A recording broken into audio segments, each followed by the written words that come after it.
मेरे दादा मुझसे पूछा करते थे, अक्सर औरों से भी पूछा करते थे, लेकिन जब उन्होंने मुझसे पूछा तो फिर पूछना बंद कर दिया। वो पूछा करते थे कि अक्ल बड़ी की भैंस। अब उनको कौन उत्तर दे। मुझसे एक दिन पूछ बैठे, मैंने कहा भैंस। उन्होंने कहा क्यों? मैंने कहा क्योंकि भैंस ये सवाल नहीं पूछती।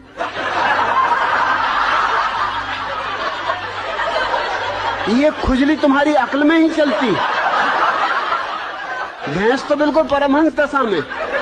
मैं कई भैंसों के पास जाके कई घंटों खड़ा रहा, कोई भैंस नहीं पूछती कि अक्ल बड़ी की भैंस। अरे भैंस को पता ही है कि हम बड़े, क्या पूछना। फिर उन्होंने नहीं पूछा।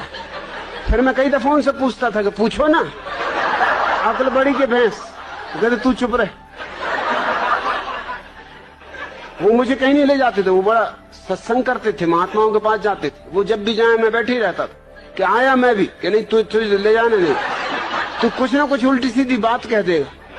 मैंने कहा उल्टी सीधी बातें तुम लोग करते हो, मैं सीधी सादी बात करता हूं। अब तुम ये बात पूछते हो अक्ल बड़ी की भैंस, और मैंने सीधा उत्तर दे दिया कि भैंस, तो तुमको लगता है उल्टी सीधी बातें कर रहा हूं।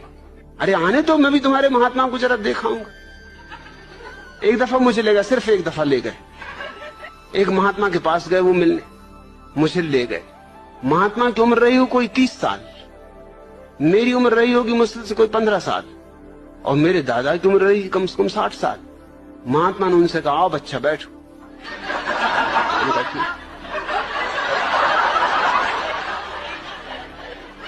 मेरे दादा ने मुझसे कहा तुम्हें कुछ पूछना तुम पहले ही पूछ लो, नहीं तो फिर गड़बड़ हो जाएगी, फिर मैं पूछ लूं। मैंने उनसे पूछा कि बच्चा एक जवाब दो। महात्मा बहुत नाराज हुए, कहने लगे मुझसे बच्चा कहते हो? मैंने कहा तुम मेरे दादा को बच्चा कह रहे हरामजादे, 60 साल की उम्र के बूढ़े को बच्चा कह रहे, 30 साल के तुम हो, 15 साल का मैं हूं, तो कोई गणित में गलती कर रहा हूं? तुम बच्चा नहीं महाबच्चा हो। मेरे दादा ने मुझे फौरन बाहर निकाला, तू जा भैया, तू घर जाओ, कभी मेरे साथ मत आना। क्या बातें पूछ रहे हो? सृष्टि को किसने बनाया? जान भी लोगे तो क्या करोगे? क्या फिर से बनाना है? एक से ही मन नहीं भरा। अरे इतना ही जान लो कि अपना अज्ञान कैसे मिटे।